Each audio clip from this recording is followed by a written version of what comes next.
പോയ പോത്തിനോട് ചോദിക്കണം. ഷേടാ, കൊമ്പ് പോയ പോത്ത് എവിടെയുണ്ട്? മുക്കൻ കുന്നിലുണ്ട്.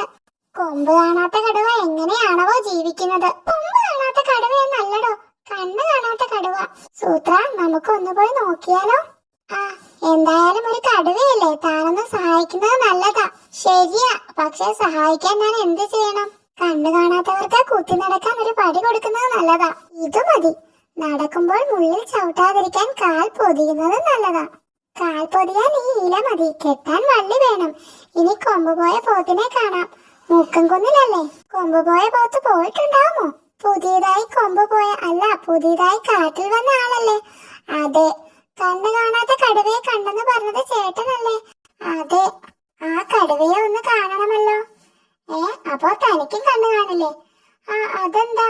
തന്റെ പിന്നാലെ നടക്കുന്ന ഈ കടുവയെ പറ്റിയാ ഞാൻ പറഞ്ഞത്. ഒത്ത തടിയും ആരോഗ്യമുള്ള ഒരു കടുവ ഒരു പീക്കിരി കുറുക്കന്റെ പിന്നാലെ നടക്കണമെങ്കിൽ അത് കടുവയ്ക്ക് കാഴ്ചയില്ലായിട്ടാണെന്നാ ഞാൻ വിചാരിച്ചത്.